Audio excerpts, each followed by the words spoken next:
Faz o Hulk. Faz o Hulk. Não. Tá gravando aí? Opa! E aí? Bom? Bom demais? Bom, pessoal, nós estamos começando a nossa primeira aula aqui. Vocês estão percebendo que o cachorro está latindo, tem uma criança no meu colo. Então vai ser mais ou menos assim que a gente vai levar as nossas aulas, viu? A partir de agora. Então, vamos lá, tá? Vamos tentar. Eu vou entregar essa criança aqui para a mãe dela, que vai buscar o cachorro lá de fora também. E aí nós vamos começar. Tchau, meu filho. Vai lá. Depois começa. Bom, pessoal, primeiramente queria agradecer a todo mundo que está acessando essa videoaula aqui. Nós vamos hoje debater sobre comunidades primitivas, aquela aulinha que o ponto que a gente terminou na sala de aula. Antes de mais nada, essa é uma ferramenta que nós temos para conseguir continuar estudando. Ela não substitui a nossa aula presencial. Eu acho extremamente importante que todo mundo entenda isso.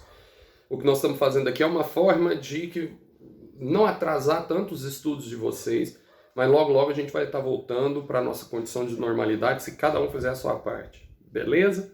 Então o caderninho na mão. Essa videoaula, o PowerPoint dela está já na nossa sala de aula do Classroom, tá? E a partir então, baixa ela para vocês seguindo. Está projetada atrás de mim, mas o legal é vocês seguindo, beleza? Vamos lá. Se vocês repararem aqui, nós não estamos chamando, como eu disse na sala, de pré-história, nós estamos chamando de comunidades primitivas, da origem da vida à sedentarização.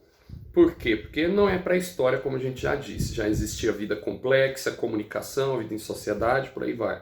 Aqui atrás vocês vão observar que é uma cena do filme 2001, Odisseia no Espaço, do Stanley Kubrick. Anota esse nome aí, porque é um filme que nós vamos ter várias referências, sobretudo nos 20, 30 primeiros minutos do filme que se passam, né, nas comunidades primitivas. Em sala de aula, nós já vimos que existem duas teorias que basicamente interpretam a vida, né? O criacionismo e o evolucionismo, a teoria da evolução do Darwin. O que nós vamos adotar é a teoria da evolução, porque dentre as teorias, as duas, é aquela que se enquadra no campo da ciência. O criacionismo, ele se enquadra no campo da religião.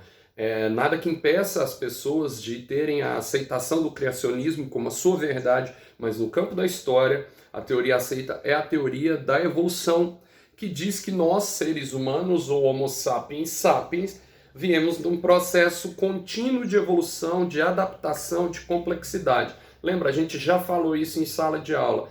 Então, daquela ideia de evolução surge o ser humano. Quando a gente analisa a origem da espécie humana, é importante colocar que o nosso primeiro ancestral ele teria surgido aproximadamente 6 milhões de anos atrás. Tá? Seria o primeiro ancestral hominídeo, se vocês se recordam bem, teria surgido na região da África, que daqui a pouco a gente vai mostrar o mapa. Então, há 6 milhões de anos aproximadamente teria surgido, né, esse primeiro hominídeo, esse primeiro primata. E o Homo sapiens sapiens, que é a nossa espécie, existem variações sobre o período de descoberta, mas as pesquisas mais recentes elas colocam que o Homo sapiens sapiens já existia há aproximadamente 300 mil anos. Ou seja, se o sapien existia há aproximadamente 300 mil anos, isso significa que ele coexistiu possivelmente com Homo neanderthalis, ou Neandertal, nós chamamos, né, o homem Neandertal. Então, isso são descobertas feitas a partir de estudos que vão redirecionando a ciência. Então, é importante entender que na ciência as verdades são estabelecidas por meio dos fatos. Mas novos fatos, novas descobertas levam a uma reconsideração, né, a uma reconstrução na ciência. Né? E é importante também destacar as polêmicas que envolvem isso, que envolvem o processo de evolução, as teorias, né? Como nós já debatemos em sala de aula. E é importante destacar também que existem diferentes ritmos evolutivos em diferentes áreas do mundo. Tá? Então pensa na ideia central, que a evolução é um processo lento, é um processo gradual, que vai se dando aos poucos. Nossa espécie, Homo sapiens sapiens, né, existe hoje, e possivelmente nós não vamos conviver com outra espécie. Por quê? Porque a evolução se dá num processo lento, num processo gradual, tá certo? Então essa ideia da evolução é uma ideia importante, mas não é a ideia central da nossa aula hoje. Isso aqui é aquele tradicional, né, gráfico da evolução dos nossos primos, dos nossos ancestrais, sendo que aqui atrás você destaca o procônsul, o Australopithecus, o Homo habilis, habilidade com a mão, o Homo erectus, o Homo neanderthalis e o Homo sapiens. Tá? Então essa seria uma cadeia da evolução dos nossos antepassados, dos nossos primos, né, dos hominídeos que se desenvolveram no decorrer desses 6 milhões de anos. Lembrando que não significa que esse bichinho virou esse aqui. Esse foi se adaptando, aí de repente ele não se adapta mais, desaparece e esse se adapta. E nesse processo de seleção natural das espécies, né, colocado pelo Darwin, nós temos aí o processo do surgimento do Sapien, tá? Então, esse é uma linha de evolução interessante. Nesse outro gráfico que eu coloquei para vocês darem uma olhada, é interessante, porque olha só, os nossos antepassados, os hominídeos e o período de desenvolvimento desses hominídeos. Se você observar o Australopithecus, ele está entre 3,5 e 2 milhões de anos atrás. O Homo habilis, ele está entre 2,4 e 1,6 milhões de anos. O Homo erectus, né, que concretiza aí do quadrúpede para o bípede, ele está de 2 milhões de anos até 400 mil anos. O Neandertal de 2,5 a 12 mil e o Homo sapiens 300 mil anos. Então olha o que eu falei, possivelmente a existência do Neandertal e do Sapien, né, ao mesmo tempo. E isso aqui mostra também um processo evolutivo lento, gradual, tá? Isso aqui são duas imagens que fazem sátira com o processo evolutivo, né? São imagens que brincam com essa linha de desenvolvimento tradicional darwinista. Então, se você observar na parte de cima, nós temos uma crítica não à sedentarização, mas ao sedentarismo. Depois eu vou pedir uma atividade para vocês no Google Classroom sobre essas imagens. E aqui embaixo, a ideia da evolução e para onde ela estaria nos levando. Essa ideia de você sempre ter a intertextualidade, que é conhecer um texto, né, e pensar em outro texto que dialoga com ele, representa os dois exemplos aqui. Eu vou pedir para vocês, na sala de aula, uma reflexão, um texto sobre essas imagens, tá? Então fiquem atentos a elas, porque depois eu explico o que nós vamos fazer.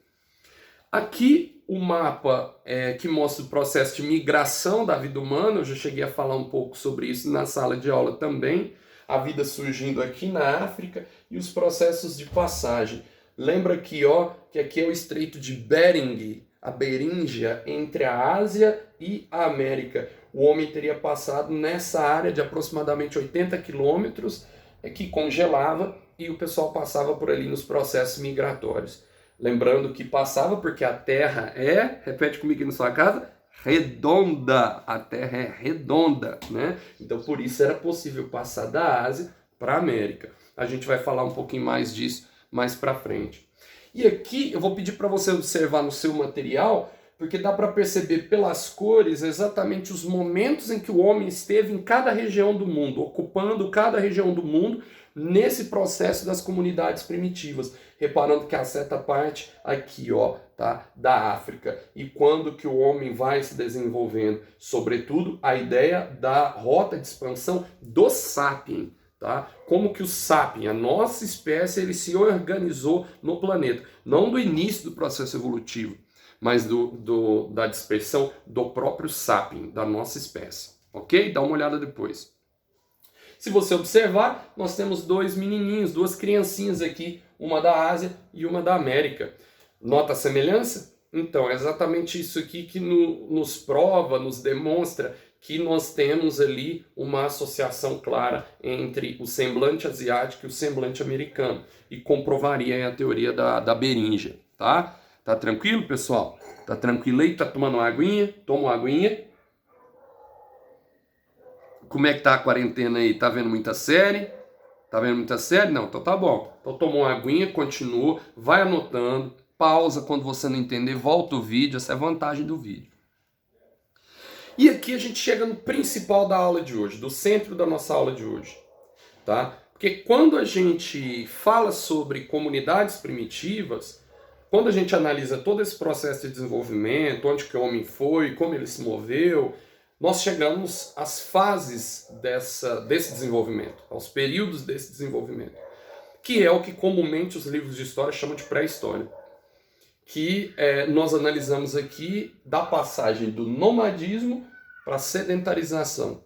Lembrando que nomadismo são os homens que praticavam, né, a vida em sociedade, mas que não residiam fixamente em um lugar. Eles migravam de uma região para outra, e nós vamos entender agora por quê. E a sedentarização são os agrupamentos humanos que se fixam nos lugares, constituem famílias e ficam lá, não se afastam desses lugares. Nós vamos analisar esses dois processos, o processo do nomadismo e o processo da sedentarização. A primeira coisa que a gente precisa entender é que esse nomadismo e essa sedentarização, ele se dá em 3 períodos básicos. O que nós chamamos de paleolítico, de neolítico e de idade dos metais. Existem outras subdivisões que vocês vão estudar, mas principalmente o paleolítico, o neolítico e a idade dos metais. Tá? Então, no seu caderno, eu quero que você organize as características principais desses 3 períodos. O primeiro deles é chamado de paleolítico. O paleolítico, ele também recebe o nome de período da pedra lascada. Olha só, quando a gente fala da idade da pedra, né, os homens das cavernas, os homens das pedras, da idade da pedra, é porque o homem usava a pedra como uma tecnologia, não como a pedra em si. Ele usava ela, por exemplo, para quebrar, ele usava ela como uma arma, ele usava ela para triturar um alimento. Então, o período do paleolítico é a pedra lascada. O homem quebrava a pedra e utilizava essa pedra como um objeto de tecnologia. Se vocês observarem, o paleolítico ele vai de 2,7 milhões de anos a 10 mil anos antes de Cristo. Então ele é o maior período da vida nos agrupamentos humanos, tá? Que é o período da chamada pedra lascada. Nesse período, o homem vivia num planeta um pouco mais frio. A Terra tinha passado por um processo de resfriamento, no que nós chamamos de era glaciária. Tá? Então, pensa aqui comigo, a vida ela era mais fácil ou mais difícil? Ela era mais difícil, era difícil viver. Então, os bandos humanos, os agrupamentos humanos, eles viviam, né, em locais se protegendo desse frio, né, e saindo para buscar alimento e retornavam, principalmente para onde? Para as cavernas e para os lugares que eles habitavam, né? O topo das árvores, pequenas cabanas e as cavernas. Então, a vida ela era complicada. Nesse período, o homem ele vivia da caça e da coleta. Caçava os animais que estavam ao redor e coletava o que? Frutos, ovos, né? O que ele conseguia pegar da natureza. E por que é que ele era nômade? Exatamente por isso. Como ele vivia da caça e da coleta do que estava em volta dele, né? O que ele precisou fazer? De tempos em tempos acabavam os animais, acabavam os ovos, as frutas, e ele tinha que ir para outra região. Fica aqui uma dica de um programa da Discovery Channel chamado Largados e Pelados. Se você assistiu o programa Largados e Pelados, que eles pegam 2 pessoas e colocam lá 21 dias no meio do mato, eles acabam passando por situações mais típicas do paleolítico, tá? Do que do neolítico. Então pensa nisso quando você der uma olhada lá no programa, tá certo? Largados e Pelados. Só não tente fazer isso em casa. Então o homem vivia da caça e da coleta, a vida humana era difícil, os homens se abrigavam em cavernas, e aí aconteceu algo que mudou tudo, mudou a nossa história, definitivamente. A descoberta do fogo. Na verdade, a dominação do fogo. O homem consegue dominar e reproduzir o fogo. Então, quando a gente pensa no fogo, anota isso no seu caderno, tá? O fogo, ele revoluciona a vida de várias maneiras. Basta você pensar que outro bicho que esquenta as coisas, que outro bicho que cozinha as coisas, né? O homem, ele é o único ser que se apropriou da natureza dessa forma, que fez o fogo, que desenvolveu uma forma diferente de alimentação. Então, é importante que vocês entendam que o fogo representou aquecimento, então facilidade de vida. O fogo representou cozimento dos alimentos, facilidade de ingestão dos alimentos. O fogo representou proteção. O fogo representou iluminação. Ou seja, antes do fogo, o homem ele se sujeita à natureza. Depois do fogo, ele começa a dominar a natureza. Ele começa a dizer, não, eu não vou, quando escurecer, eu não vou entrar para a caverna. Eu vou continuar caçando. Então o fogo ele foi a revolução do Neolítico. Se te perguntarem qual foi a revolução do Neolítico, a revolução do Neolítico foi o fogo. O fogo ele muda radicalmente a vida humana. Beber uma aguinha aqui também. Outra coisa, existem estudos que falam que a evolução do cérebro humano, do raciocínio, ele teria exatamente a relação com a ingestão de alimentos cozidos. Então o fogo ele estaria diretamente relacionado ao fato, olha que legal, de sermos animais racionais. Essa vida na caverna começou a distinção entre homens e mulheres, porque os homens saíam para caçar e as mulheres coletavam e ficavam próximo ao abrigo. Você já imaginou aí na sua casa por que as mulheres ficavam próximas aos abrigos e não eram elas que saíam para caçar? Sim, você acertou. É por causa dos seus filhos. As mulheres tinham os filhos e elas tinham que cuidar desses filhos. Então o homem se afastava. A caça era uma atividade extremamente perigosa. E nesse período do Paleolítico já começa a domesticação de animais. Tá? Os homens começam a caçando, é um período muito longo, e no final do Paleolítico a gente já tem um processo de domesticação de animais. O que é isso aqui? Se você observar, isso aqui é uma pintura rupestre. Lembra o que é pintura rupestre? A chamada pintura nas cavernas, né? A pintura das cavernas. As pinturas rupestres elas foram feitas no período do Paleolítico e são uma das fontes históricas desse período. Por meio das pinturas rupestres dá para perceber, por exemplo, que os homens domesticavam os animais. Repara, um animal está curvado, possivelmente morto, em cima da fogueira. Esse animal está em volta, correndo junto com os homens que comemoram a caça. Isso é um indício de que eles criavam já os animais. Essa pintura rupestre demonstra o quê? Um gado, um animal semelhante a um boi e os homens ali caçando. Então, uma atividade de caça. Então, essas pinturas rupestres são fontes históricas. E se a gente observar aqui, pequenos animais, crianças, arco e flecha. Então, vários e vários itens tecnológicos surgem, né? Aparatos surgem nesse período do Paleolítico. Tá certo? Depois dá uma olhada com calma nessas pinturas rupestres. Eu vou pedir uma atividade para vocês também. Qual é o próximo período? O próximo período é o Neolítico. O que é importante entender? O período Neolítico ele vai de 10.000 a 5.000 a.C. Repara que o Paleolítico ele pega lá de 2,5 milhões e vem a 10.000.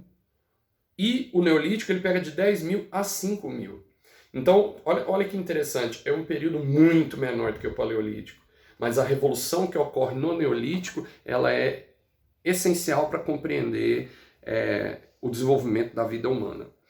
Se vocês observarem, depois eu vou voltar lá, essa região aqui é uma região que pega do nordeste da África e vai parar lá na Ásia. Essa região, que fazia uma curva parecendo uma lua crescente, ela é chamada de crescente fértil. Se a gente voltar nesse mapa aqui, ó, a crescente fértil está nessa região. Eles vão subindo da África e ela está nessa região, ó, tá? No fim da primeira seta.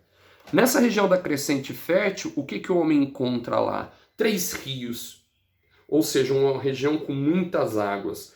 O rio Nilo, o rio Eufrates e o rio Tigre. Dentre esses 3 rios, a gente tem o desenvolvimento das primeiras sociedades nesse período chamado de Neolítico. Novo. É um novo período. E nesse período do Neolítico, o que acontece? É o período da pedra polida. Paleolítico, pedra lascada. Neolítico, pedra polida. Porque a gente tem um desenvolvimento tecnológico. Ao invés de quebrar e usar a pedra, o homem vai polir até dar ponta e fazer ferramentas mais desenvolvidas. Nesse período a Terra vai esquentar um pouco, passa aquela era glaciária, e a gente tem uma mudança na fauna e na flora. Quando o homem tem uma sobrevivência estável, quando fica fácil dele sobreviver, ele chega na crescente fértil. E lá ele aprende a domesticar sementes. Domesticar sementes representa o quê? A revolução do Neolítico, que é a chamada revolução agrícola. O homem inventa a agricultura. Quando ele inventa a agricultura, o que ele pode fazer? Ele não precisa mais sair. Ele começa ali a plantar, ele começa a colocar ali a sua sobrevivência em volta. Ele cria animais, ele planta, ele colhe, ele constrói casas ao invés de se esconder em cavernas. Então a sobrevivência se torna muito mais fácil. Então no período do Neolítico, o homem vai se sedentarizar, ele vai fixar a sua residência. Tá? No Paleolítico, você tem o homem migrando de uma região para outra à procura de alimentação. No Neolítico, ele vai fixar a sua residência. E é nesse período em que ele chega nessa região. Olha que interessante. Se você observar no mapa e no seu material, a região começa aqui no Rio Nilo, civilização, Egito. Ela segue passando por Canaã, no litoral do Mediterrâneo, civilização, fenícios. Ela segue e passa pela região do Rio Jordão, civilização, hebreus. Ela segue até o rio Tigre e Eufrates, civilização, Mesopotâmia. E ela vai até a região, tá, onde hoje é o Irã, nas fronteiras de onde hoje é o Irã, civilização, Pérsia. Ou seja, as 5 civilizações primeiras da chamada Antiguidade Oriental, que são 5 temas de seminários que vocês vão trabalhar e que eu vou explicar no próximo vídeo como que a gente vai trabalhar essa dinâmica dos seminários. Tá certo? Dentro desse Neolítico, eu tenho uma revolução agrícola, né, que é quando o homem descobre. O homem já domestica animais, ele desenvolve ferramentas, ele desenvolve armas mais aperfeiçoadas, e aí começa a surgir o quê? Das famílias surgem clãs, dos clãs surgem estruturas políticas mais complexas, os homens vão se unindo, até surgir o Estado, até surgir o poder político. E qual é o objetivo do surgimento do poder político? Controlar a agricultura, controlar a posse da terra. De quem é a terra? Quem que vai controlar essa terra? Ela vai pertencer a quem? Então aí vai ter que surgir um poder, vai ter que surgir um rei, vai ter que surgir um império. E é nesse momento que surge o que nós chamamos de modo de produção asiático, que é o tema da nossa próxima aula. Então entendam, o homem ele vai se desenvolvendo a partir do domínio da natureza. Ele domina o fogo e pelo fogo revoluciona a sua vida. Ele domina a agricultura, consegue se sedentarizar e se fixar numa região. E ele vai e dá mais um passo no que nós chamamos de Idade dos Metais, que vai de 5.000 a 4.000 a.C. aproximadamente. Tudo isso que eu falei do Neolítico vai se aperfeiçoar, uso de ferramentas. E aí quando você fala da descoberta do metal, o homem começa a manusear a metalurgia. O que é que esse homem vai fazer com essa metalurgia? Responde aí para mim na sua casa. O que você imagina que ele vai fazer? Exatamente, ele vai desenvolver a agricultura.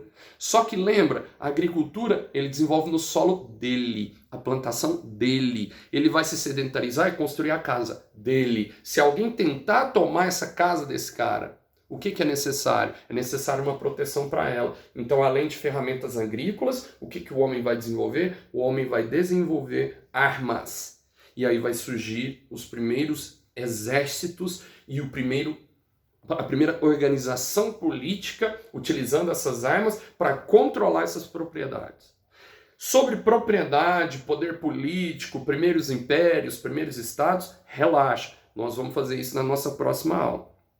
Tá? O que a gente precisa agora é entender como que o homem passou por esse período de desenvolvimento. Tá?